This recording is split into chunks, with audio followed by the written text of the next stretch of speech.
Hey everyone. So excited to see y'all and get into this mess that is known as General Hospital. I must confess to you, I did buy tickets to the Sabrina fan event. Like I told Sandra, they were just like sitting in my, like it was just like sitting in a cart, and I was like, I'm not gonna do it. I'm not gonna do it. And then I did it. Do it. Um, And you got to tell everybody what happened. I stopped myself from being extra and doing like the super expensive tickets. I was like, no, I'm just gonna be a normal, like a normie, everyday Sabrina fan. Let's calm down with anything else. But obviously, I will report out from the Sabrina fan event. I never had any doubts, and I might just have enough FOMO to join you. We'll see. Dude, if I didn't have something else going on, I totally would have done it because it's relatively, I think it's like going to a concert. They're like concerts. Yeah. So it's not like they were like super exorbitantly priced. I totally would go. I don't have to fly somewhere. They're usually That's really what I love. Yeah, they're usually over on the East Coast, which I find to be very unfair. There's only like a couple that I've actually heard of being in Northern California, like in the Bay Area. And so they're always out in the East Coast. And so that's why I was excited about the idea of them doing virtual events. Cause then I was like, oh yeah, I can go now. But I can't because I got plans. Damn it. So I'm glad you get to go. And it's with, Team Sabrina. So it's awesome. Our faves. Before we hop into it, how were your weeks? Shenanigans. Let's just say, I have to tell you, I'm telling people, and I think I've said it before, but local politics is crazy. It's definitely like a drama. Like, and it's weird because I always thought I was catching up with someone who I went to high school with, and I was telling her, like I was meant to be pre-med. I was meant to be some highfalutin doctor living in a penthouse in San Francisco and an emergency medicine at San Francisco General Hospital. I was going to do it all. And here I am now working in politics, totally the opposite of everything I always thought my life would be, because I hated politics in high school. I had no idea. I thought it was boring. I thought it was a bunch of these, white folks in white wigs just doing random policy that no one cared about, talking in legalese and, but it's drama. Full on drama. And now I see why there are definitely television programs devoted to it. And frankly, I think Oakland should have its own program. So, but in any case, yeah, that's as much as I'm going to say. Shenanigans. And I'm happy to be here to talk about fictional shenanigans. Yes. Yeah, I don't really have much to add. I don't really remember what I did this week. I did get a really great, I'm working on a all Libra team right now, which is a very magical experience. And I got the best compliment that one Libra can pay to another. I'm designing a workbook for a leadership development program, and I was asking for some like specific design direction, and the other Libra said, I trust your aesthetic implicitly. Done. It was the highlight of my week. It was really, I'm still glowing because of it. Yeah. I got warm inside just thinking about it. What about you, Tracy? I honestly forgot what I did this week. It's just been one Zoom call after the other. I feel like when I'm like still in Milwaukee with my mom, and so she'll just like come in the room and be like, is your job all day just like moving your hands on a computer? And I was like, yep, that's it. That's really it. So here we are, just, another Zoom, but I'm excited for this one. So there we are. And I'm excited to talk about this mess from this week. I feel like a lot didn't happen, but a lot did happen. Like a lot of stuff in our wheelhouse happened.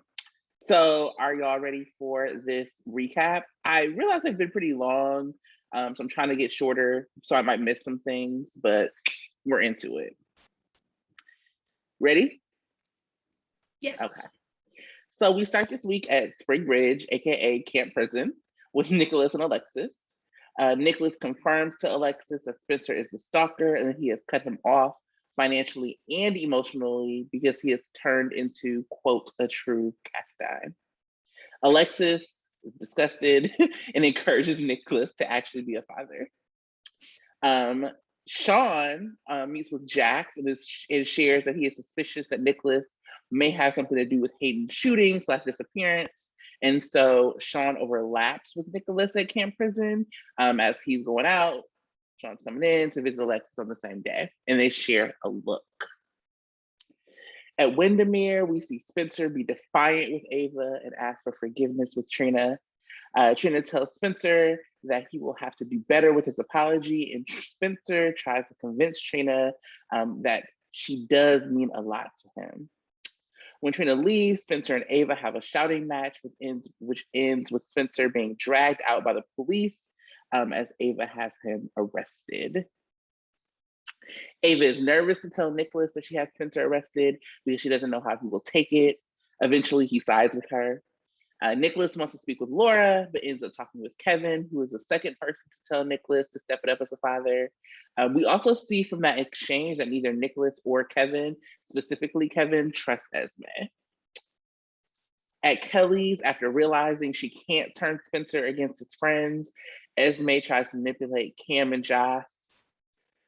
Sweet simple Cam is falling for it. The daughter of Carly and Jax is having absolutely none of it. But Esme does find out she's interning at Camp Prison. Chase questions Cam and Esme after they find out that Spencer has been locked up. Ava comes to see Spencer in jail with conditions from her and Nikolas. To everyone's surprise, Spencer shoots it down and decides that he would rather stay the night in jail than talk to Ava. Sonny receives a visit from Brando where he tells him he doesn't want to be in the mob because he's about to be a father. On the flip side, we see Sasha visit with Nina at Crimson and offer her compassion. BLQ reports to Britt that Austin is sharing confidential info about Leo.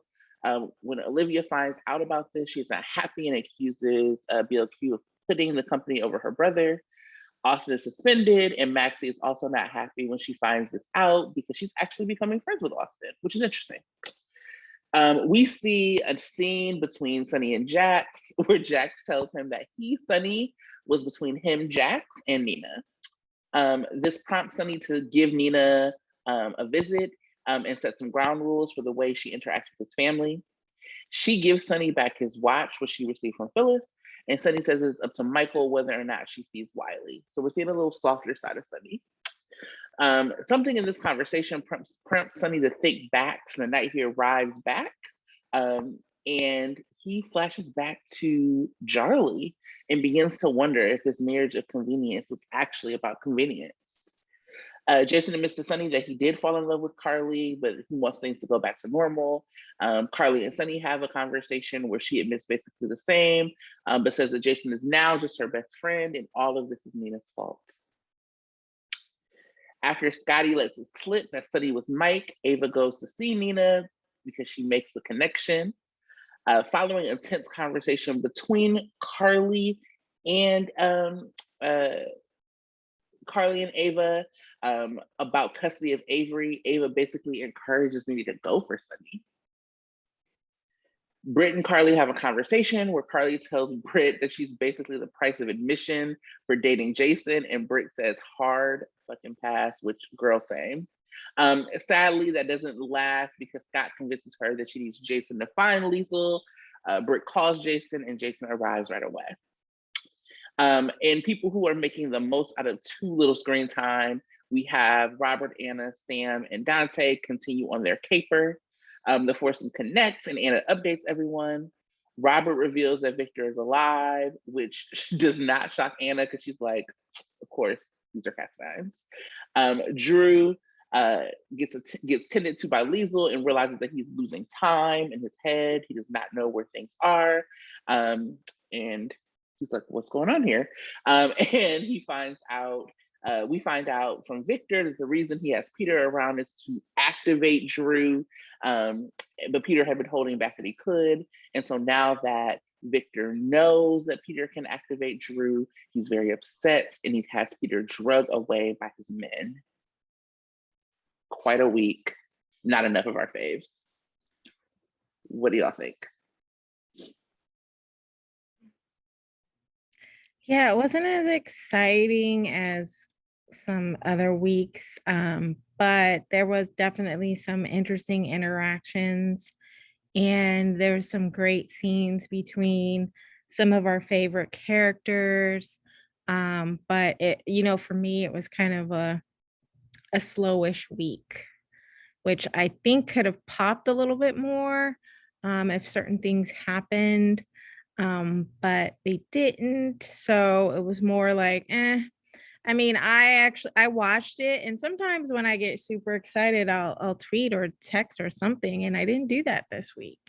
Now, I was kind of busy, but doesn't matter. If I was really excited about the story, I would have tweeted about it. And it didn't happen this week, but doesn't mean like there wasn't some good stuff to see.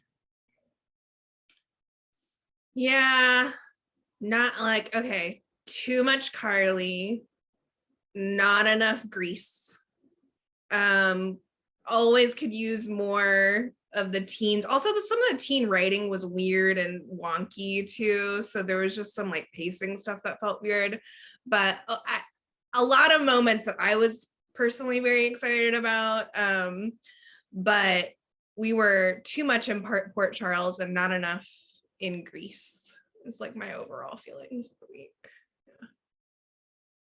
Yeah. So let's just like get into it, because I'm ready to hear about faves. Tanya, what was your favorite moment? Ooh, my favorite moments were both of the scenes between Ava and Spencer.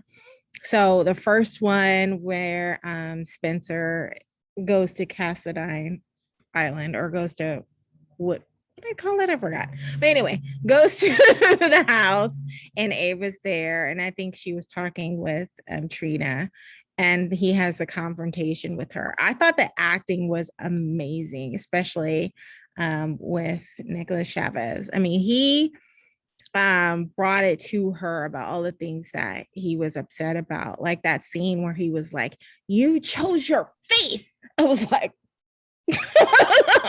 chose your face. And I was like, yes, she sure did chose her face over you. And I thought it was so powerful. I was like, yes, man, yes, that was amazing. And then in the jail scene, that was so when Ava comes and visits him in jail and gives him the offer, that was hilarious and powerful, because Ava was being super cheeky, was like, he was like throwing the fact that she murdered somebody, and she was like, I'm not the one in prison. And, it was just hilarious. But at the same time, I think Spencer was showing his ass and being all stubborn and stupid, and was like, I ain't falling for it. And that was I wasn't quite clear what the deal was. I mean, she had a conversation with Nikolas, which I'm glad that she did go over there and Nikolas knew exactly what was happening. But I'm still unclear what the actual deal was. And it just sounded like so far that all he had to do was acknowledge the marriage and leave the marriage alone. But apparently he wasn't trying to do that. So he's going to have a night in jail. And I'm hoping that we see a scene where he's not comfortable, where, he does get the puking drunk folks. I think maybe he has to use, the community bathroom, or maybe he doesn't use the community bathroom and has to use the bathroom in the jail cell. I mean, I want something where he's grossed out, totally uncomfortable, and not trying to stay there another night, and see what he does with that. But those were my favorite scenes. That was like almost like any of the Ava and Spencer scenes. Like I was kind of like choosing between those, but I think where I actually ended up landing was Spencer and Trina at Winchester. was Windermere. That's the name. huh? I was like, oh, that's the name, Windermere. Windermere on Spoon Island. On Spoon Island. Yes. We could have a deep dive into the geography of Port Charles. It feels very confusing. Because Castleton Island is where they keep their prisoners. Yes. Yeah, and that's in Greece, right? Or wherever Greece. island. Yeah, it's outside of Greece. Yeah. Global GH, who know? Yeah, but my favorite moment was Spencer and Trina at Windermere. I feel like it was the moment that, like, with Ava and Spencer, I mean, powerhouse performances from both of them. And also I think with Spencer and Trina, I had the most like emotional pull too. It was just so angsty. And I love some angst. It's like what I'm really here for. And it was also a different tone. Like it like represented like a tone shift in their relationship. Like there's been tension, obviously there's been tension for a while, but this one was like the first like real like full on confrontation between the two of them. And also just all the juicy, almost like Shakespearean level like misunderstandings between the two of them. That was just delightful. Spencer's just trying so hard here. He's trying so hard and he's not really saying any of the right things at all. It's like not anything Trina wants to hear. But it's really his sincerity that makes the scene work on his end. And it's like just like a total contrast to his other scenes in the week, which is the reason why I picked this scene. Because the rest of the week, he's like almost delightfully unlikable. Like he's spiteful, he's like feral, which I think might have been what Joss was trying to get at with the baby bird analogy, but it didn't quite work. It's like one of the weird writing moments that felt strange. But it's like in this scene, we see that Spencer is somehow probably the most honest with Trina as he is with anyone. And she cannot trust him because he's so like just patently dishonest. And I really love Cindy Michaela's performance here. She both was delivering moments where like I just wanted to cheer for Trina. Like you shoot him down. You let him know that that's not good enough. Especially how I was feeling after her conversations with Portia, especially.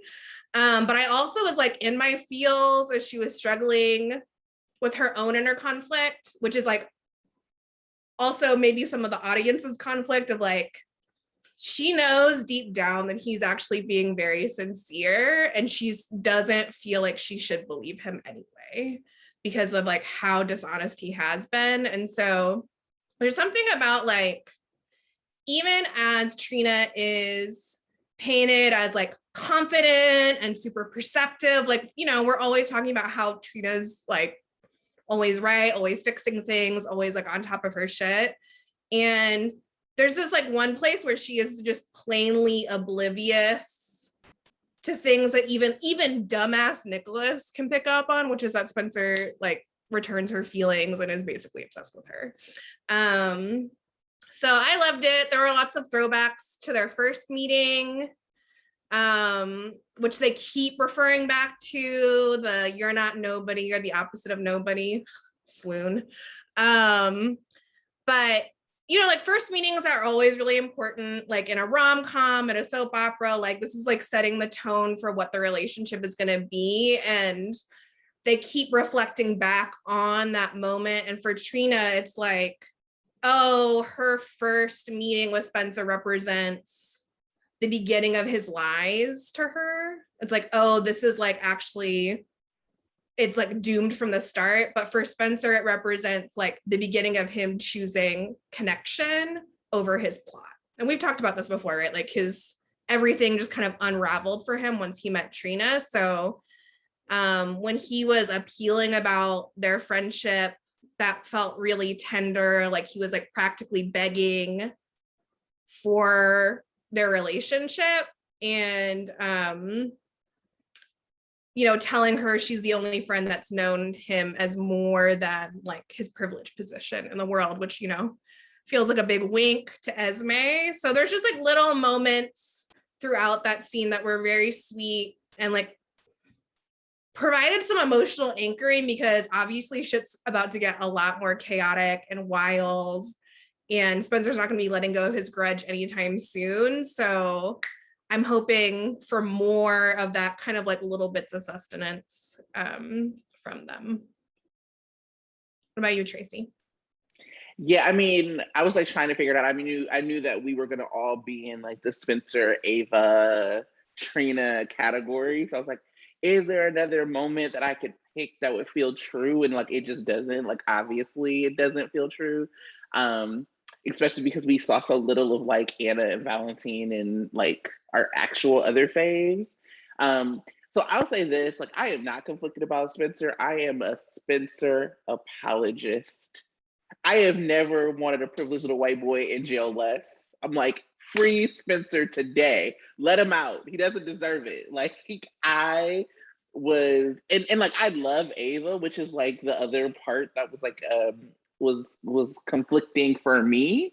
And I also typically when I like ship a couple, will ship the girl like the woman more than the man in like a straight couple. But I feel like because, and we'll get a little bit our deep dive this week is into like a little bit of Spencer's like birth story. Um, I think I just realized that like, oh wow, I've been attached to this kid since birth. And he's been played by so many like two really amazing actors. And so he's been so important to the canvas. Yeah, I loved him throwing this in Ava's face. Be like, I'm sorry, aren't you a murderer? There's like this really interesting conversation that's happening on social media around like accountability. I'm like, y'all, this is one, police and prisons don't hold you accountable. So let's start there. But also, like, this is a soap where it's and like the city is run by the mob. Are we really having real conversations about accountability? Like Laura, the mayor, is best friends with like the mob boss. We still don't know what Sonny actually like moves. Like, so you know what I'm saying? Like, so the idea of accountability from this set of adults is wild. It'd be different if we were looking for accountability from like some like moral centers or people who are like actually really grounded, but accountability from Ava, who actually isn't even looking. I mean, and that was like I think the really delicious push and pull from her is she wasn't looking for accountability. She was looking for retribution. It's why she was like, I see you have somewhere to stay tonight. This jail. You know what I mean? Like she was not like this is not like stepmom to stepson. Like I got to teach him a lesson so he can be a better person in the world kind of thing. It was a you fuck with me and my daughter, and therefore I'm going to take you down kind of conversation. And I think it was really important for Spencer to like bring back in this history. And GH does this really weird thing around exposition that like is not the exposition that we need. We actually need like somebody to really reground us in why Spencer did this in the first place. Because if you watch some of those episodes, it's actually not as far fetched as it seems that he would behave this way. Look at Nikolas literally when Spencer wouldn't talk to him, we came back from the dead. We can also talk about how many times Nikolas has been presumed dead because it's a lot. But like when Nikolas came back from the dead, Spencer wasn't speaking to him. And it was like, okay, well, if you're married to Ava, I'm definitely not speaking to you. And then like Nikolas called him and was like, okay, we're about to take Ava down together before he fell in love with her. And so none of this is like far fetched, and like a lot of it is like too far. I think some of the stuff they're pinning on Esme specifically is too far. But actually, before the fire, like it was all kind of weird and shady, but nobody was actually really in danger. So to hear like people who have been actually like murderers talk about like accountability from this like 18-year-old who was my fave, I just wasn't here for it. Free Spencer. That's what I got.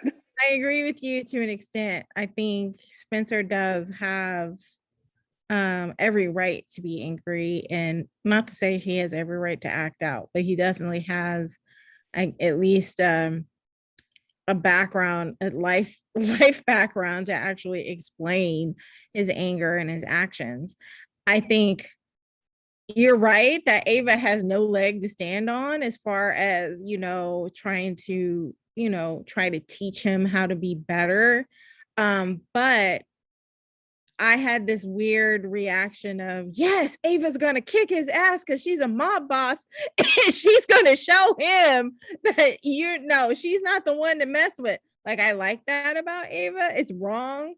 It's totally very wrong of me to think that she's going to turn on a teenager for playing pranks on her. But I still wanted her to reassert her gangsta because that's kind of been on the low, now that she's married to Nikolas and now she's trying to commit to being a better mom and all that stuff.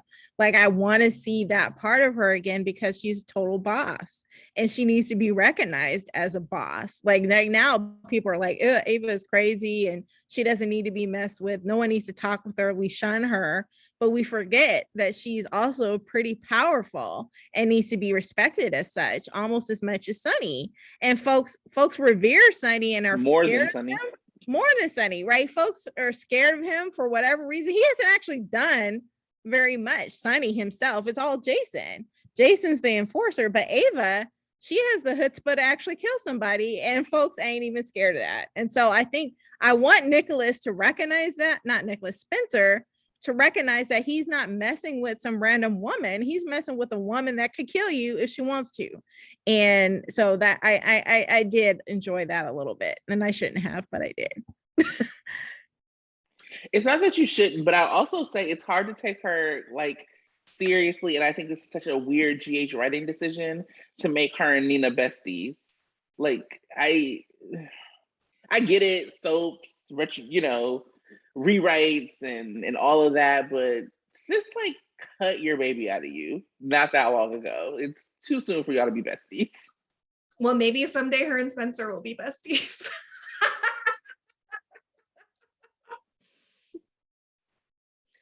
But actually, I think I fall somewhere. Actually, I'm gonna say yes to both of you. And this is actually, I think, translates into like what I actually want to see more of. I want to see all of this mess, Spencer versus Ava, like more, because they are both so wrong. They're both like wrong as hell and like are committing to it. And I love it. It's like what I love. It's like all the worst things about them that I love the most. Like, they're actually not that different from each other. Like, they have a lot of very similar qualities that are really coming up in this, which is that neither of them are particularly strategic. Like, they're very reactionary. Like, I actually do believe that Ava, like, somewhere in her mind thinks that this is being a step parent. Like, I do think that there is some genuine, she's obviously being shady and she's like withholding information from Nikolas and she's being Ava, right? Like, she's being mischievous. But like, there was like a moment when she was walking out of the cell or out of the interrogation room after getting into it with him again, where she kind of went like, like, maybe I shouldn't have done that. Like, she does the very thing that she warned Nikolas not to do last week, which was to antagonize Spencer and like stoke his dangerous resentment. So I just love like my two problematic faves battling out. Like, their scenes felt like a really excellent early 90s like power duet.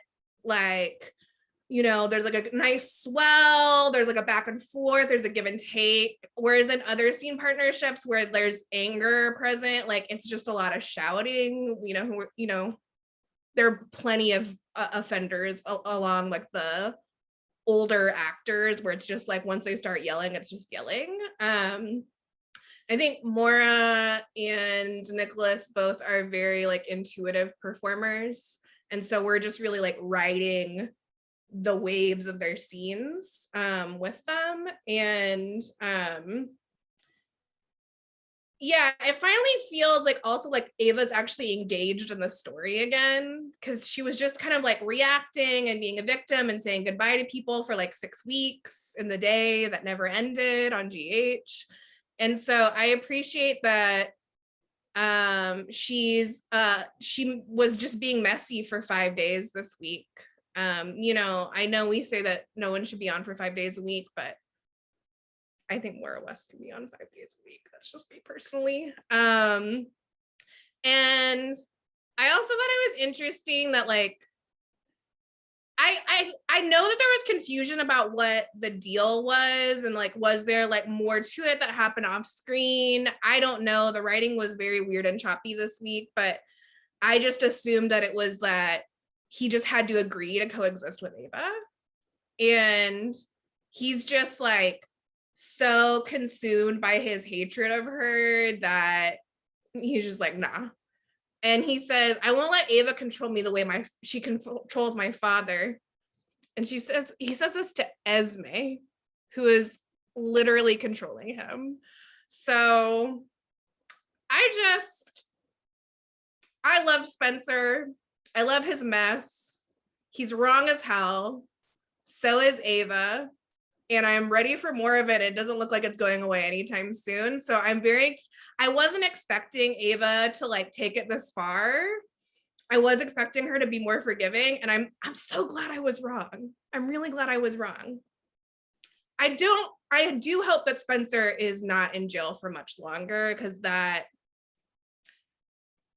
I think what everyone's failing to see of the adults is that like, not only do we all know that like, oh yeah, prison doesn't actually make people better, right? It just traumatizes them.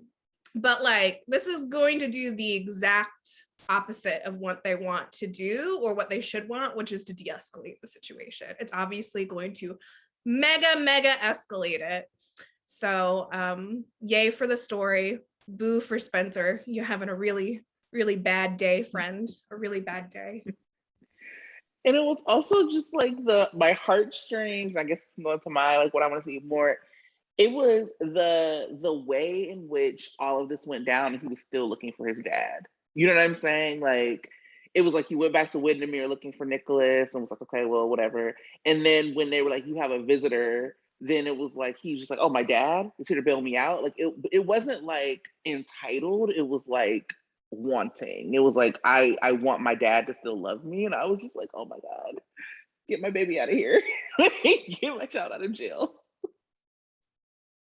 Tanya, you look like you were gonna say something.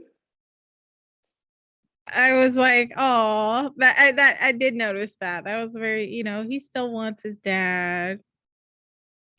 Poor Nikolas or Spencer. Not poor Nikolas. And yeah. I guess if to see what I want to see more of, and it's one of my highlights of the week, is Kevin and Esme. Oh my god. So yes. When Esme goes to Windermere and begs Nikolas to take Spencer out of jail, and she was just trying to talk to him, and then in the background is Kevin, and I swear he just had the side eye on his face, like like almost not quite. He was trying to be professional, but I could just see it in his mind, was like, this chick is crazy. And so if I want to see anything more, I want to see Kevin just, checking Esme out and like calling her out on her shit, and just like, that's what I want to see, because it's amazing, because he's not fooled by her by 1 minute, but everybody else is. And I guess, Kevin was trying to tell Nikolas, be careful of her. And Nikolas is like, you're not my shrink and all this other stuff. And he's too busy being offended that Kevin's talking to him about anything to actually pay attention to his wise words.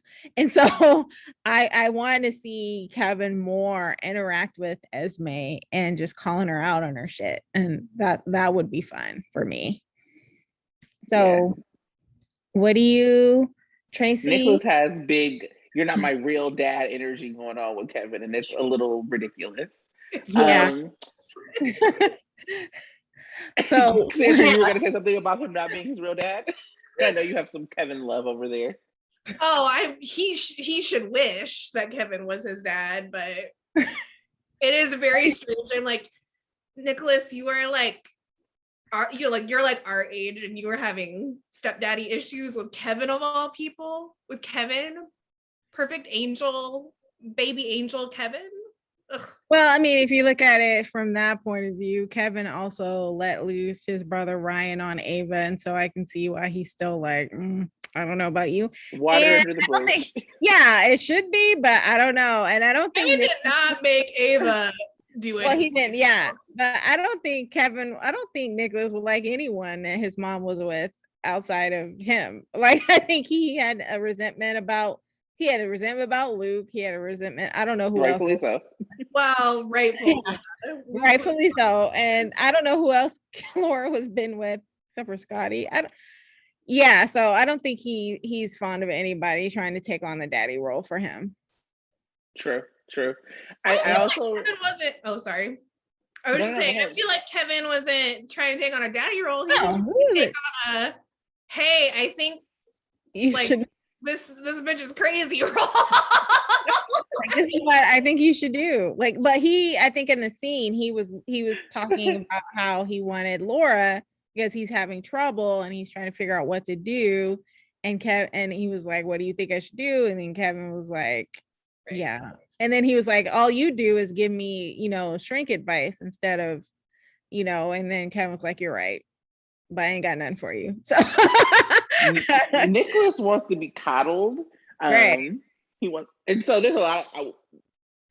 I want to get to what I want to see less of. That's what I'm gonna say. Yeah. I'm gonna get, because when I get into my Nikolas hate, my anger at Nikolas, I can go on forever. I want to see less of Carly and Jason, and I think that this is like a popular opinion. I do think that Laura Wright gets like some hate that is a little unnecessary for her as an actress. I'm not into that, but and so it's not even just I would like to see less of Carly, but her behavior this week was wild. That scene with her and Britt, I was like, what is this? It was, I don't know what the writing was with that. It didn't even feel really true to Carly. Like, I mean, kind of, but not really. Her just, you went and told Britt that you and Jason's marriage was real before you told your husband. You know what I mean? Like, you went, like, it was just like a very weird sequencing of how that happened. You talked to Britt without talking to Jason. You tried to intimidate her or tell her like, you're gonna be Carly, you're not 12. Like, it just, Josh like feels more mature than her mom. And there has to be like some growing up that happens with Carly. And I think that we've seen it sometimes, but they don't know how to write an adult grown up Carly to be messy. So they have her revert back to something that doesn't make sense. And the same way with like Jason, like I'm tired of it. I'm tired of the same storyline playing out over and over. I think that when we had Drew as Jason, we actually saw like, or Billy Miller as Jason, like we saw like some evolution of like who his character could be. Because right now, otherwise it's just boring. I have a girlfriend, she becomes my wife, we're in love, and now my life's too dangerous, so she gotta go. Like it's boring. And I texted Cassandra, I was like, what is the like upward mobility for Jason? You have been an enforcer for the past like 20 years. Get you an intern or something, Jason. Like train somebody else. I've had enough. I've had enough of Jason doing the same job, having the same conversations, being the same kind of simp for Sonny for years and years and years. Go find you some business off screen out of my face and go do it. I've had enough of Carly and Jason. And that's just, that's just where I'm at with it. Sandra?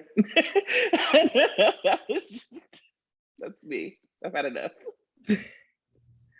Yeah, it's just hard same. I think I was gonna say Carly having the same scene over and over again, but you've already really named that. So I'll say the other piece of that is that like, because we spent so much time on them this week and Brando and Sasha for some reason, and like all these other Maxie and Brooklyn and blah, blah, blah, whatever, that we like spent like a day in Greece. And because it had been so long since we had been in Greece, the whole day was exposition. So, which, nobody could do exposition like the Anna Devane, but I would rather her be beating someone up, you know, like throwing Valentine over her shoulder and carrying him off into the sunset, like Anna Devane shit. That's what I want. And so I want less of Anna Devane not being around. That is my answer. What about you, Tony? Absolutely fair. Well, about Grease, I still do not want to see a lot of Drew being War Machine puppet, and I'm hoping that since he kind of knows that he's a puppet, that will end. But on a totally other story, I want to see less of Brando's mom because she's getting on my nerves. She is. I mean, he's told her over and over and over he's not trying to work for the mob, and she keeps playing that same tune. And I'm just like, lady, get a clue, get a life, leave your son alone, stop being on his, I can't. And it would have been more interesting. It was starting to get interesting when she was, dating mob boss King, but then they went and killed him off. So now she doesn't have anything now she's focused on her son again. And I'm just like, stop it. It's annoying because one day somebody's going to murder her and it'll be justified and no one's going to care. And so I just think she needs to go away or, or just, find some other focus because it's annoying. Mm-hmm. Yeah. I feel like that's got to be a pretty universal sentiment at this point with Gladys. And it's also just like, I really don't understand what's going on with the storyline, why we keep returning to it when we could be returning to any number of things. And so on that note, I'm just going to pivot. So as to not there's nothing more to say about it. It's like, it's true. Like, she's annoying. Everyone hates Gladys. Next. Let's actually let's get into our deep dive. So Tracy has prepared for us to travel back in time, back to, is it 2006? 2005, 2006-ish, yeah. 2005, 2006. Ooh, Before you do that, can I say something? Sure. I saw a meme that someone posted that said the fact that 20 years ago is 2001 and not 1980s doesn't sit right with me. Stop. And I was like, oh my God. Stop. That doesn't sit right with me either, actually. Nope. Moving forward, backward, forward. We can't go on from that thought. Like, so like when you said 2005, I was like, oh my God. So 2005, 2006, we're going back then. It was not 20 years ago.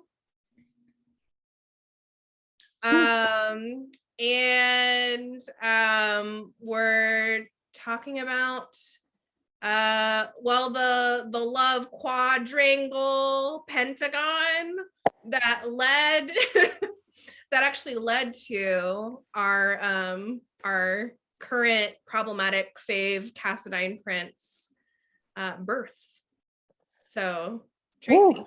Take it away. Yeah, I put up on our, thanks Sandra, I put up on our Twitter, I was like, what should we talk about? So I'd seen, it was actually really funny, I'd seen some Courtney hate, which, I echo. And so I was like, let's talk about Courtney. Like, let's talk about the relationships that she had. And so part of like what this deep dive, we were going to talk about the Jax, Courtney, Nikolas, like love triangle. And I was like, oh shit, it really wasn't a triangle. Like everybody was married. Nikolas was still married to Emily when this like started off. I was like, oh, and I was delighted when I went back to like watch like some of the videos on YouTube because it was like what the writing should be. And it showed that you could have something that was like wildly unpopular, but still be written well and integrated into the canvas as such that people would still watch. So like all of us hated Sonny and Emily, It was disgusting, but we all still watched it because it was so well integrated. And so just like my plot to say that Nixon Falls was not because people didn't stop watching it just because it was bad, it was because it wasn't integrated. So Courtney Matthews entered GH Canvas in 2001 as the paternal half sister of Sonny Corinthos. She was married to both AJ Quartermain and Jason Morgan, the latter to which she had a miscarriage with, which is really important to the story. So after a lot of drama with Jason, she decides, surprise, surprise, she doesn't want to be part of this mob life. So they get divorced. And she remained in good-ish relationship with Jason until she died.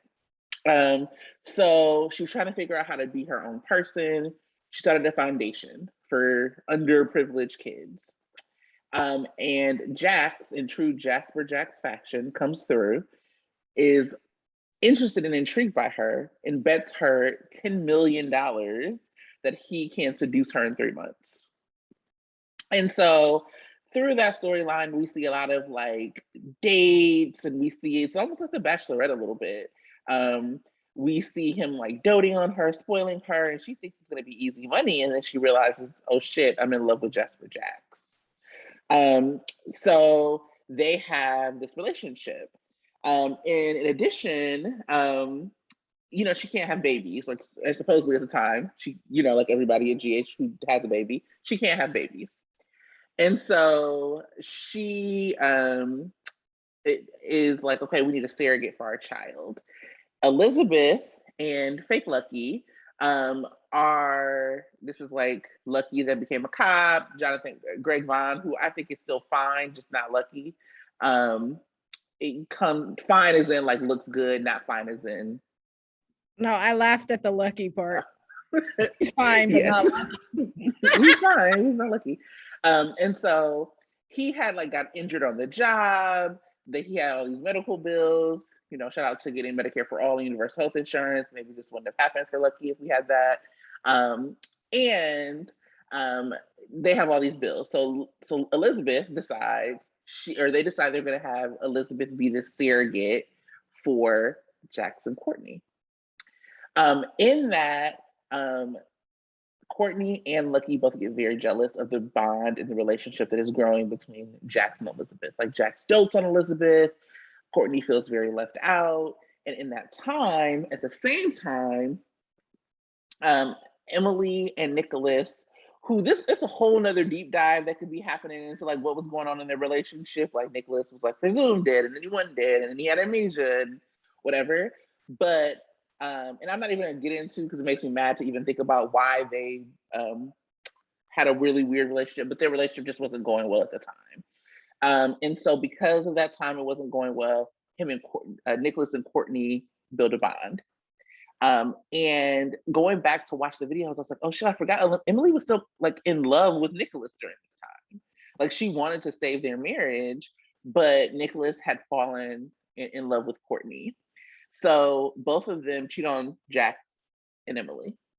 And it becomes just like a wild mess. Like Courtney kind of becomes a pariah. It's really like just her and Nikolas against the world. And she becomes pregnant, which was like supposed to be impossible. She didn't think she could become pregnant, and she doesn't know if the baby is Jax or Nikolas.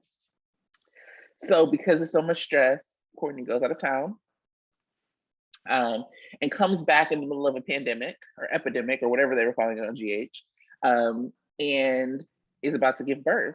And it basically comes down to her life or the life of the baby. And at this point, Jax had faked a paternity test, so everybody thought the baby was his. He tells Courtney with her deathbed, actually, the baby's Nikolas's. And Courtney dies before she can tell Nikolas. Nikolas has just an epic performance at Courtney's funeral. I mean, it was just only as Tyler Christopher could do for us. Like, it was a disaster, and it was amazing, and I loved it. And yeah, he's like a mess. But Jax, knowing this baby, who he has called John, is Nikolas's, bonds with Carly, who was supposed to be Courtney's best friend at the time. And they decide to raise baby John together. But our resident Maury, aka Robert and Scorpio, rolls up in there and is like, At the christening, finds out and tells everybody, you are not the father. And so Nikolas finds out baby John is his, who is currently baby Spencer. Let's just talk about this mess, y'all. Like, can you, like, even what I just said is more interesting than everything that's happened on GH in like the past month. So what happened to what happened to the baby that Elizabeth was supposed to have? Did she miscarry? She had a miscarriage. Yeah, Okay. she had a miscarriage. Yeah. But it also like moved because in that time, Lucky gets addicted to drugs. This is when it's fake Lucky, and like starts sleeping with Maxie. Like all of that was like a fallout of that one storyline. Oh, I forgot that that's why. Mm-hmm.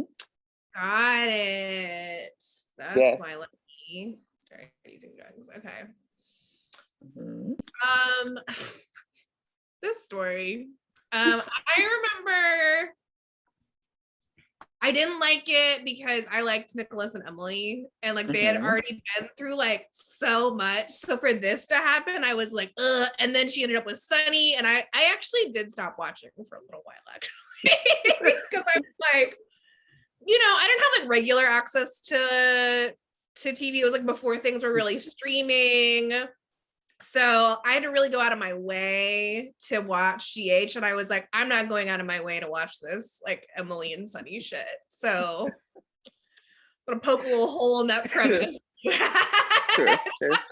So some of this was actually new for me. Like some of the I didn't remember Nikolas being like fuck you, fuck you, fuck you, fuck you, and actually also fuck you. But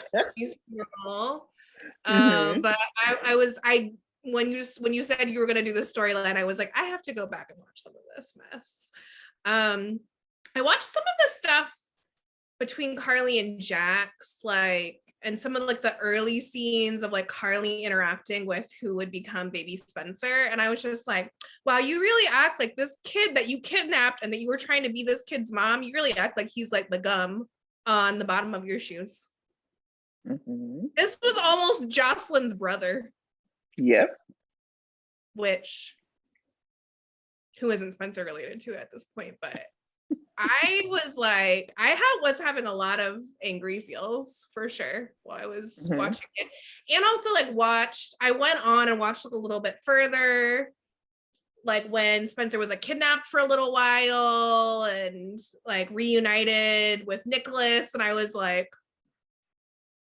oh, so he's fine when he's a baby, but when he's a grown stalker, you don't have the time for him.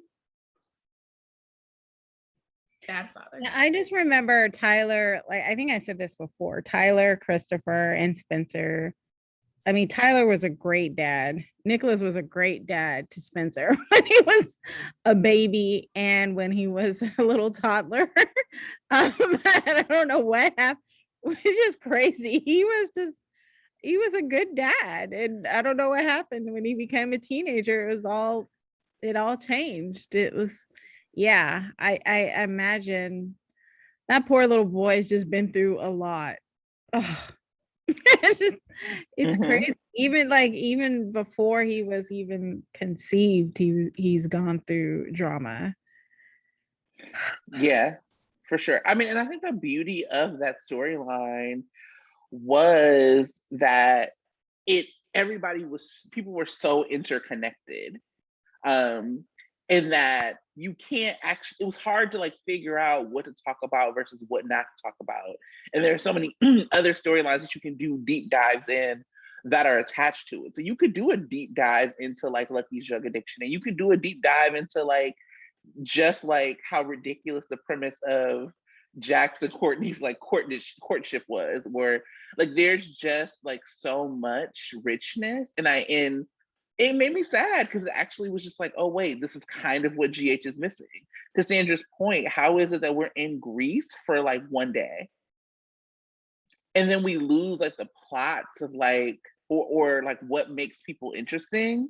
Because even I like the Jason and Britt scenes that we just like recently saw. I was like, oh yeah, I forgot I did like them together because they do have like really nice chemistry, and like his face softens a little bit around her, you know. but so much has happened and there's been so much distance that like I'm not rooting for them anymore. Jason or Sam and Dante, same thing. Like, yeah, okay, I get it, and they're cute, and also like we see them once every other week, if that. So who cares? And so just like not being able to have people so connected within storylines, moving in and out of them, is something that we're really missing, and something that I think made this storyline really rich. Yeah, I mean, there's just a lot of people that we haven't seen that are connected to the storyline, like Elizabeth and Finn. Oh my God, what happened to them? And wouldn't they want to know what's going on with Peter? Aren't they like, I think there needs to be them involved too. But also, and when you're talking about what's kind of wrong with GH right now, I'm still wondering how the one kind of the behind the scenes issues are affecting how the writing is happening.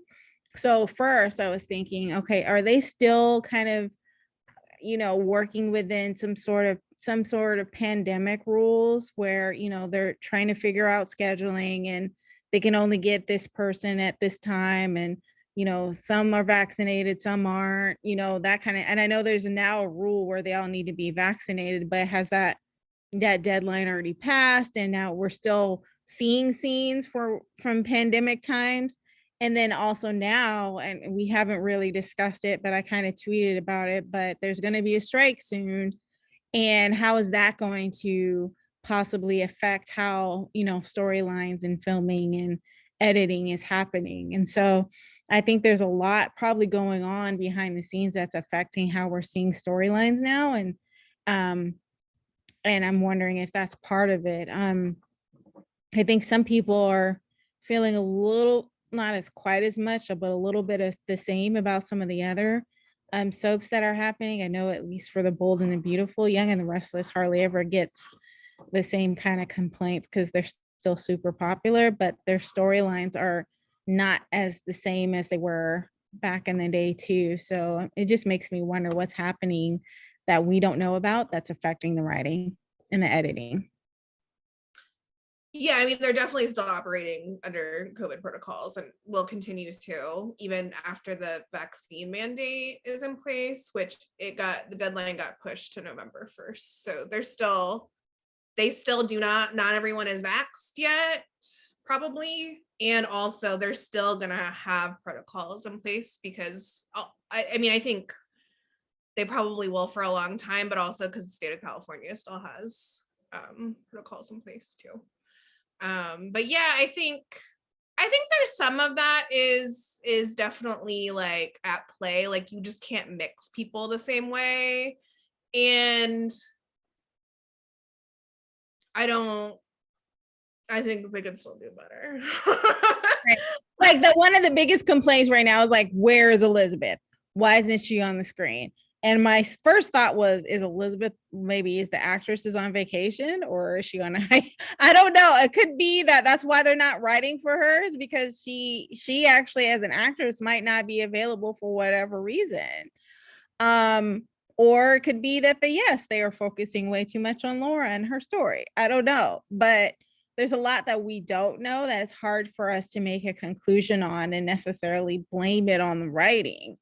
Could be so many different things going on that we don't know. Yes. And I think that what part of what the complaint is okay, we know what the constraints are. Can we get more creative about how we're meeting them? Because there's still a lot of places where like the writing is weak that doesn't have anything to do with the pandemic. Like there's dialogue is weak. The dialogue is not bad because of the pandemic. Right. Or like they're not being continuity between scenes. That's not because of the pandemic. Like that's bad editing. But I will say for like one last takeaway for me from the deep dive, is like people don't have affairs anymore. Like when's the last time someone had an affair? Like a real ass affair? I don't know who, well, also there's like nobody's together anymore. But I would assume obviously this is jumping way ahead to predictions, but my money is on Sonny and Nina. So that's my big takeaway. Is it just reminded me that while I personally find affairs to be like morally repugnant or whatever, I want to see them on my soap operas. I'll also say, so one, I'll say that I think that they came to an agreement, so there's not going to be a strike. So that's, I think it was yesterday. And then the other thing is, I think that to your point, Sandra, about affairs, it is also that we gotta let soaps be messy. Like, everybody doesn't have to be like, characters can be complicated. Characters can be people who do really bad things that we also root for. And that can't just be based on whether or not we like an actress. And I think about that because I remember when they did like the Carly swap, but it was like the other actress and then Laura Wright. And that was a really tough time because they were also writing Carly so poorly. So it's like you had this actress who like didn't kind of embody who Carly should have been and was. And then like, and it was like, Tamara Braun was like a popular Carly. You had this other person come in, and then you had her have a story where she was like really disconnected from other characters and was like acting wild. They like actually didn't even want to be bothered with her. Like both Sonny and Jason like didn't even want to be bothered with Carly the character. So it was like really hard for the actress. And so we can't have like people being likable just based on like if we like the actress or actor. Like Ava right now is Ava because we like Maura West. If like random Ava would have done what this Ava did, we'd be like, what is going on here? Like, you know what I mean? And I think that that's another, like, I don't even like Elizabeth as a character, but I think that it doesn't make sense that she's not on. Like it does not make sense to me that she is not on the canvas. Yeah, I think that's one of my biggest takes. And then like the other ripple effects is just to, again, I like watching that just reminded me, I'm like, these calls for accountability for anybody, I'm like, this is a very weird like venue to call for accountability. Carly and Jax kidnapped Spencer and there was nothing. Even the scene, like Alexis was like, well, let the baby go with them tonight and then like come get your baby later. It was like just nothing. So yeah, and then affairs can be sloppy and messy because people are attracted to each other, because that's actually what happened with Courtney and Nikolas, and actually what happened with Nikolas and Elizabeth too. It doesn't have to be this like convoluted like Nina Mike, Jarly thing. It could actually be we're two people who are really attracted to each other, who've happened to spend some time together, and now we're gonna have sex, and that's okay too. Yeah. And I feel like part of like it also like affairs work when even when like you don't want them to, when the actors are present and have chemistry and all of that. And similarly, like they can do messy, wild shit and you can still be like connected to the character when the actor is like really showing up. And I think that's like why the Spencer and Ava stuff is so interesting, is because like those actors are both so committed, even though their characters are wrong as hell. And like you don't actually see that with the current Nikolas. And so like his behavior is also obviously terrible, but it's like also not likable or enjoyable to watch because like I don't actually feel the commitment from Marcus Coloma. But he's not doing a bad job. He's just like his co-stars are doing a better job. He's doing fine. He's doing fine. He's doing like he's doing his job. But he is not going above and beyond the assignment like we need him to match the folks around him. Yeah, I mean, it's just also tough because like Tyler Christopher was our Nikolas for a really long time, and he brought something to the character that probably also wasn't on the page, and so then when you have somebody step in to bring something different, it's hard. That's why when like you have some of these like legacy characters like come and go, there is like some kind of big thing. So when Steve Burton left as Jason and they brought in Billy Miller, there was like a reason for the transformation. It wasn't like, okay, he just stepped in, and it wasn't like, okay, so the role of Jason Morgan is now assumed by, but like it wasn't that, because he had been so kind of like vital to the canvas and so connected to so many storylines. And I think that that is like just really difficult for like a actor like Marcus, when like, can you imagine if, I don't even want to think about these babies leaving, but when Nikolas Chavez decides like, I'm actually gonna do something else, like he brings something to Spencer that like is not just written. And so if they tried to have somebody come in after him, that's really difficult. So I would love a hot take free for all. So I mean, like, are there other hot takes that we didn't cover before we get to predictions? Are there hot takes from the show that y'all have? Would love to free for all, get into it. I have a list. So, and I kind of mentioned a couple already. Loved Kevin and his side eye. That was great. I want to highlight the fact that Maxie and Brooklyn were in gym wear. They were not in blazers.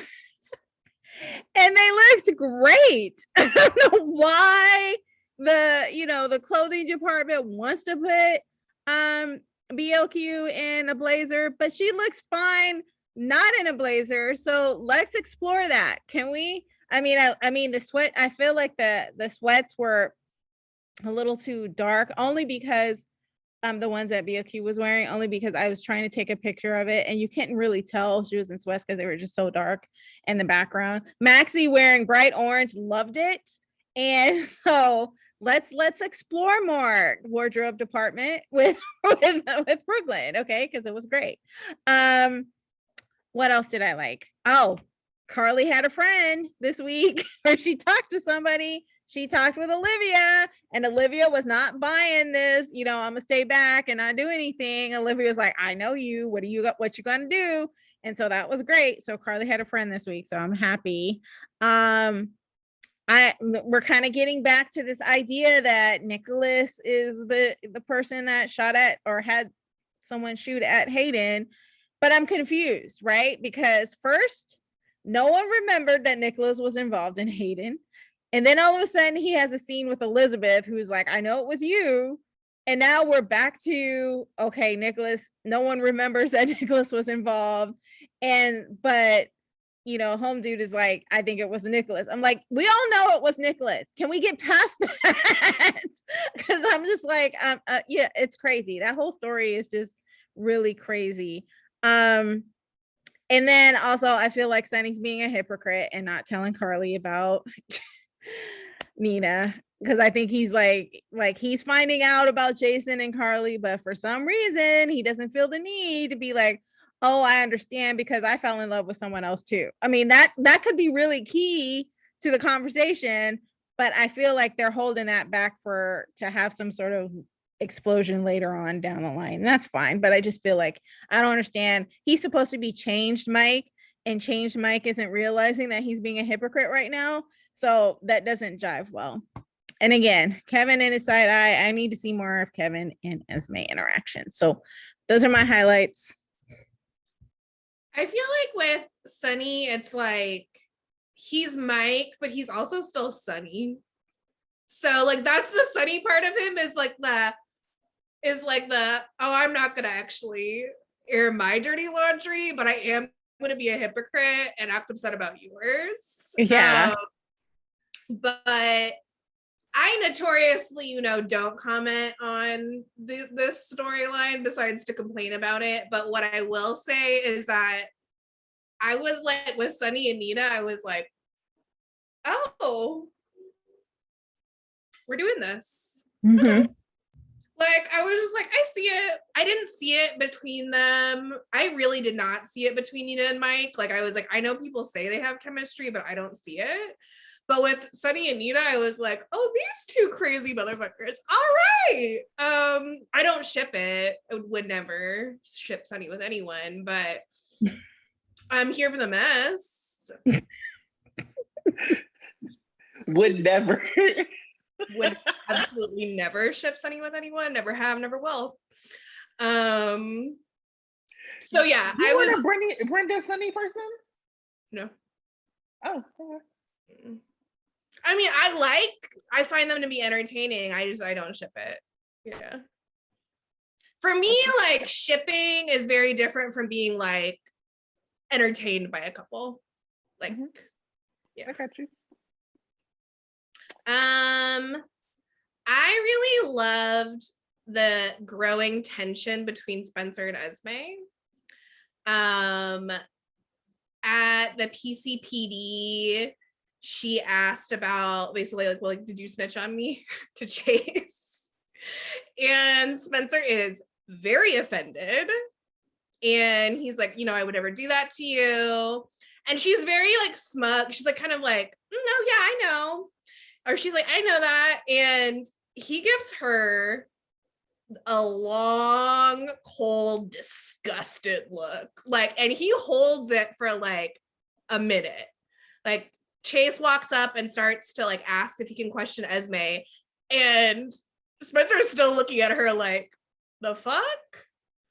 Like, the look was like, I cannot believe that I am stuck with this. Like, but here I am. And we know Nikolas Chavez and his looks. He makes his choices for a reason. So, and his voice kind of like shifted and he fixed it a little bit after a second, but it was like a very intentional cold stare. And so I'm really liking how that relationship is continuing to unravel, even though we know that they're going to still be tangled up in each other for a while. Just because it's like, it's fun to watch. Also, Esme like slowly lose control of the situation, which just means that she's going to do something extra wild soon. So I'm excited about that. And I miss Valentine. Yes. And if you would have told me like 2 years ago that I would miss Valentine, I wouldn't believe you. But there is something about what Anna has brought out of Valentine as like this like leading romantic man that I didn't feel with Nina. That I'm just like swooning. Like, yes, please speak to me in French, speak to Anna in French, do whatever you need to do. I love it. I also didn't see the chemistry between Nina and Mike, but I definitely see it between Nina and Sonny. I was like, okay. I ship mess, and so I ship it because like, that's my ship, and that is certainly a mess. I also think that there is something. I wonder if Ava is playing Nina. I texted Sandra about that. I was like, this just feels too easy that you're like throwing Spencer in jail, but like encouraging the person who like disrupted Ava or Avery's like family. Like you're just like, y'all would be cute together. Is basically what she did. And so I'm wondering if there's like something that something extra that's happening there that we will see behind the scenes, like come to the forefront. And I sometimes I think I need to stay off the internet because I see things. I'm like, what is going on, y'all? I am just like not here for the bullying of any actor, but especially like the teen actors. I'm like, what's going on? Like, stop doing that. It's very weird. Yeah. And then also some like these super weird ships. I'm like, people were like shipping like Ava and Spencer. I was like, y'all, I love mess. I don't love this. This is not the mess I like. Yeah, no. Stop doing it. It's gross. Well, I have two more now that we were talking about it. I miss Valentine. And one of the highlight scenes was him entertaining himself in the cell. That was hilarious. And I mean, he can play well by himself. He don't need other actors to play off of because he's just entertaining. So shout out to dude about that. Also, what's up with Esme flirting with every man? I mean, Chase, she was being hella obvious flirting with Chase. And it was like crazy, even in front of Spencer. I would do the same. But she does that with every man. It's like she's trying to seduce them in some kind of way. And it's like really disgusting. And I hope we dive deep into that psychology, because it's like, lady, I need you to tone that down. So yeah. Oh, she's gonna keep toning that up. I know, but it's inappropriate. And one day it's probably going to be Jocelyn is going to smack her in the face, and that's going to be fun to watch. Yeah, I agree with that. I also, and I said this last week and I'll say it again, I don't feel like Nina has faced enough retribution for me. Like it's just, and part of it is because we had to sit through 9 months of Nixon Falls. I want 9 months worth of fallout. Like not in like the time frame, but definitely in the intensity. I need, because she's like, people have actually not been that wrong to her. Like she's gotten off pretty easy. Like Michael should have ran up. And actually, and I was really annoyed because I find Milo to be pretty like annoying as a couple. I don't hate them. I'm just not interested in them. Like I don't miss them when they're not on screen. But if they're gonna be a couple that we had to like go through all of this drama with Chase for them to be together, Nina and Willow have a history, like not a great one. And so it would have been interesting for Willow to actually like stand in that and be like, you've always been on some bullshit. And like actually like really stand in that. Like it was very mild. Jocelyn like ripping out journal pages, super mild. Carly, even that interaction for Carly, pretty mild. And so for her to basically act like, I'm basically tired of all y'all running up on me. What? You just went back to work like you didn't keep this man away from his family for 9 months and you thought nobody was gonna talk about it? Like it hasn't been enough for me. I do like Nina like having some like fight in her. I don't want her to see, I don't want to see Carly run all over Nina. That's not what I want. But I do need some characters to be like, nah, bitch, like you actually do deserve to get snapped on. And so I would love to see like a Christina back to like really go in on her. I would love to see her not be able to, like there be like some drama with Michael and Wiley and Willow. I would love for them to like bring up that Jax like blackmailed Michael in order for Nita to see Wiley. And I think that that's some of the reason that people don't have faith in some of the writing, because some of these like really important threads keep getting lost. And one of the really great things about soaps is like the level of history that it brings, and is like the interaction in the family and the familial like relationships it brings. I think about like I watch Grey's Anatomy, and I think about just like how powerful it was to have Addison back. If folks watch Grey's Anatomy, yay. If not, I'll talk about it for 1 minute. But yeah, like to have her back and like actually mourning over a character that's been dead for like Derek's been dead for like 6 years, right? Like something like that. And like for us to like be impacted, or for us to like see her meet Meredith and Derek's kids and be like, oh my God, like that's like the beauty of what happens when something has been on for a long time. And I think that like General Hospital and maybe some of the other soaps, I don't know, just aren't leaning into like what the beauty of that, like into the story, the relationships, and like how deep family ties are.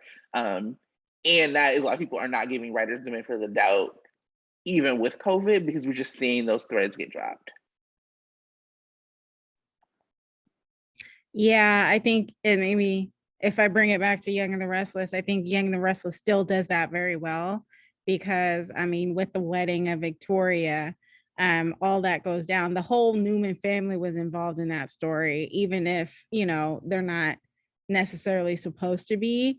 And there was the history of the relationship between Victoria and her dad, and that was brought to the forefront during the wedding. Like I cried multiple times. But in any case, yes, I think there is some of that lost when the writers don't remember that history and bringing it forward. So agree 100%. And yeah, I cried on Grey's Anatomy too. Like that had me bawling. Oh, such Yeah. good storytelling.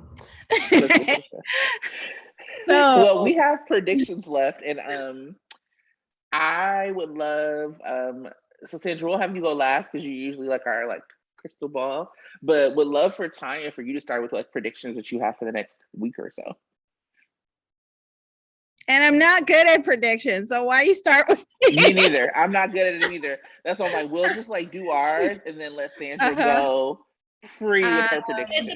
It's about having fun and just saying yeah, whatever wild shit comes up. It doesn't matter if you're right or wrong. It's about the journey, man.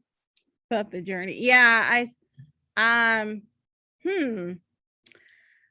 I think that it's interesting that, Nina was the one that got Sonny to think about what was happening between Carly and Jason. And so I'm wondering if there's going to be some other character that's going to get Carly. And I thought it would have been Ava, because I thought that Ava and Carly did develop some sort of relationship where I felt like she might pull a Maxie and be like, you know what?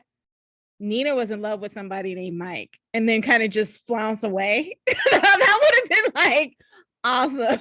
So I'm hoping that might still happen. I'm hoping that maybe Nina ticks off Ava in some way so that Ava goes running to Carly and be like, did you know? Because I did. Because I think you're right. I think Ava is using Nina in some way. And I think if she doesn't get what she wants, she has that card to pull. And so, yeah, that would be a juicy prediction. That would be awesome.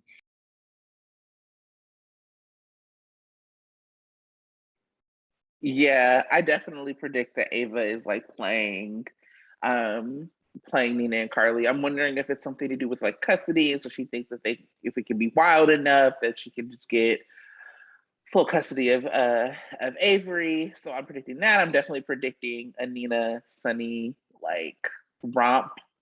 Um and yeah, I mean, I'm just gonna put it out. I don't know if it's a prediction. It's more me maybe a wish. I'm predicting more Vanna and Sprina on our screens. And yeah, I'm predicting a breakup and maybe the affair. Not, I mean, not affair because they're not married, but maybe the cheating that we've been hoping for between Sweet Simple Cam and Esme. Because she's been looking at that boy, and that will be really interesting on the teen scene. I have Sandra. one more. Oh, go ahead. Since the writing with Grease has been super crazy, and thinking maybe Vanna will come back to Port Charles and Spencer will still be in jail and Valentine springs him, because that would add some drama. So yes, I'm still hoping that Valentine will come to the rescue and Spencer and them will team up, and it'll be crazy. That will be some mess. That would be amazing. Shout out to when baby Spencer sent Nina some champagne when she broke up with Valentine. Like the best. It might be like the best off-screen Spencer moment like ever. It was just excellent. Love that kid. Love that kid. Predictions. Okay, I have a few. I think this is pretty clear. Chase is gonna play a part in the Esme storyline. Like he clocked her. And also like specifically brought Cam into it, which I thought was interesting. Like he didn't ask to question Trina. He asked to question Cam. And he ended up giving Cam his card and they zoomed in on it. So obviously like there's going to be continued conversation between Cam and Chase about the case. Also it just like reminded me like Chase is basically like the adult version of Cam, just like wholesome, sweet, innocent, naive. Like maybe he'll be Cam's next daddy figure because it's not going to be Finn. Well, I mean, he could be the cool uncle if Finn and Elizabeth does, chime in. And so that way he could be the mentor to Cam too. So that's another way. So or we know Elizabeth likes her some brothers. So true. So she could you know what, if I thought the writers could actually be this messy in 2021, I'd say yeah, that would be my prediction. That's a hope though. So yeah, like he has that whole like wholesome vibe that Cam has, and like, here, son, let me tell you about getting tricked by innocent seeming sociopaths that want to sleep with you. You know, I think there's a real potential there. I'm curious about the relationship between Kevin and Esme. And is he going to take like a similar stance to her as he has with Ryan, especially if he ends up being, you know, Esme's uncle? Like if Esme is, as everyone is kind of guessing, is like Ryan's love child or hate child or whatever, child. So will Kevin try to take responsibility for reforming Esme, or will he just be like, I learned my lesson? Nah. I have a feeling he's gonna feel like some sort of responsibility either way, whether it's like to save her or to like mitigate her harm. So I think we'll see him take a more active role in her storyline. And I think my guess would be Halloween week being the reveal for her, because it's both like spooky. She's obviously the spookiest character on the show right now. And it'll lead us into November sweeps. So I think it's like, it's time. We need to know more about her. They've pushed it too far. And so it's like, we're reaching a breaking point. We need to know more about Esme. Trina will ask Ava to save Spencer. And I think Ava will refuse. And I think if Spencer gets out of this anytime soon, similar to what Tanya actually said, like it's not going to be because of Neva. It's not going to be because of Nikolas and Ava's intervention. And that's going to be part of their plan backfiring. Similar to Spencer, Ava always overplays her hand. And that's where she gets in trouble. And like Spencer has done that, and that's how he got arrested. And she's overplaying her hand by like not only having him arrested, but like really rubbing his face and being like, you're like, I'm the only way out of this. He's gonna find another way out. And so anyway, I think it's important for, as far as Trina and Ava, for Trina, it needs to see this side of Ava, this other side of Ava, because their relationship has been pretty conflict free. And so it's time. Because Ava is different with Trina, similar to how Spencer is different with Trina. Like they both have that very I'm different with Trina vibe. And all of that in Trina's life is being really disrupted. So like her relationship with Spencer, with her mom, now it's going to be with Ava.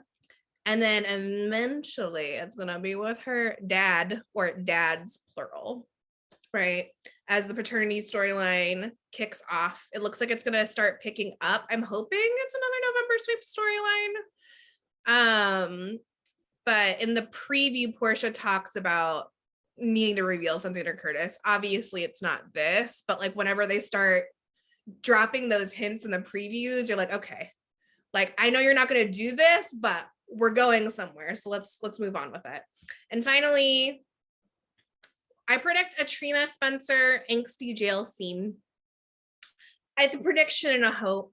It's just also just like a classic soap, like standard scene. Like you got a love interest in jail, you got to have the other one on the other side of the bars, you know, making, you know, they love to look at each other with their googly eyes. It'll be very sweet and dramatic.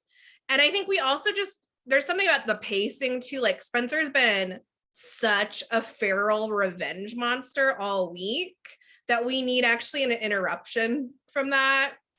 Like, and those scenes are almost always him and Trina that remind us like why we root for Spencer, or it's like Spencer talking about Trina. But I'm hoping that the days of like waiting weeks between their one-on-one scenes are over now that the stalker reveal has happened, because like there's so much standing between them. They don't need like arbitrary not being in scenes for there to be tension in their relationship. So that's my final prediction. We're going to have an angsty jail scene this week. I have a question. If Nikolas or Spencer ends up being in jail for a long time, where is Esme going? because she's just as much homeless as Nikolas as Spencer was. So that's my question of the week. She's gonna be crawling in Cam's window. Or maybe Chase's. No, Chase is not. Chase is like, no, Chase is like, not again. I'm not doing that shit again. He's yeah. like, I could do Brooklyn crazy. I cannot do crazy again. Oh, right, because he might remind her, or she might remind him too much of Nell. Oh, he gotcha. Definitely reminds him of Nell. Yes. Yeah. Classic ASAP. All right. So that might be the drama that Esme has with Cameron, is like she's gonna come knocking on his door and be like, I don't have anyone to stay in his dorm room. Oh, he's staying with his mom, right? I think he's staying with his mom. I think he's staying with his mom. Okay. But yeah, whenever Joss brought up like, oh, y'all don't have anywhere to stay, like Esme did look at Cam when they were talking about it. She's like, oh, not right now. Yeah, because then they were talking about money. Because I had asked the question, I think last week, like, ain't she supposed to be rich? And then she said her trust fund was like locked, and Jocelyn brought up like that probably was a lie. The other thing I'm thinking about that we don't have any predictions on is like, what about if they come back from Greece and Peter is like either dead or neutralized or whatever? Like, we still haven't thought about the fallout between Valentine and Brooklyn. About the baby. That's right. Ooh, yeah. How is that going to affect him? Is he going to be, a straight he's going to be a monster. Or is Anna going to talk him down? Is he going to change his ways for Anna? Or is Anna going to be sufficiently pissed off on his behalf too and be like, Maxie, what the hell? I think they'll be less mad at Maxie and more mad at Brooklyn. Probably. I don't think that it's going to be resolved. I don't think it's going to come up in November sweeps. I think it's not going to come up until next year. That's okay. Yeah, because maybe if they come home for Greece, maybe nothing happens with Peter and he just, scurries away, and Maxie's still going to be too scared to do anything. And so Brooklyn's going to be raising that baby until she's 2. Yeah, they do. When they do the baby swaps, they go on and on and on for a long time. And I just don't feel like enough has like happened in that storyline. Like there hasn't been enough movement on the Port Charles end of things for like by the time that they get back from Greece to have any movement there. But and it's just too good to be true for Peter to be done with in November. I wish. I don't think so. I think that we're gonna have a custody fight because Valentine will have already bonded with the baby so much. I think that he's on the baby's birth certificate and all of that. So I think that we're gonna have a custody fight between, at the very least, Maxie and Valentine. And that only becomes like even more interesting if Valentine and Anna are like deep in it together as a couple. Oh, because there's no way Anna is gonna like back Valentine on that. Right. So like the deeper they are, like the closer they are as a couple, like it makes more sense for that to be like some drama in their relationship. Look at me. I got a prediction for the Greece storyline in particular because I'm so confused by it. Yeah. About I don't understand what's going on. So I'm always light on the predictions there because I'm like, I don't know what's happening currently. So it's hard to project into the future. I just always call Cameron Mathis and Andrew Lavery. Yes. I don't know what's going on here. But they do keep him with that shirt off. They know. They know what's what. When you're playing a recast, everyone has to have their anchor, to really make the character their own. And that is Andrew Lavery's anchor is his abs. Amen for that. Well, do we have anything else that we want to add before we call it quits tonight on our Sunday shift? Don't be a bully, y'all. Leave these actors alone. They're acting. Free I'm talking Spencer. to the audience. Free. Yes. Putting kids in prison is not the solution. No. Complete sentence. Period. Prison's horrible until we're all cops. I'm just kidding. Well, yeah. I love that we were just like, when we started, like, we're not gonna really get political on this podcast. And then all of a sudden it was like, fuck the man, the boss, support the striking workers, and abolish all prisons, and defund the police. And like I definitely had some notes written up about like what would a restorative justice process look like storyline, and I brought myself back from the brink, but I did have don't bring yourself back. Always go over the brink with us here. Maybe next week. That's the deep dive for next week. An abolitionist deep dive into getting Spencer out of jail. Or let's talk about white privilege. Yeah. Anyway. And what about and then glossing over traumatizing a Black woman? And ooh, we can go over. Talk about it. Right. There's our agenda. That's our agenda for next week. All right, y'all. Well, say bye to everyone. Thanks for listening to us one more week. We are thrilled, appreciative, so in love with being able to do this with y'all. So have a good weekend or rest of your weekend. Bye.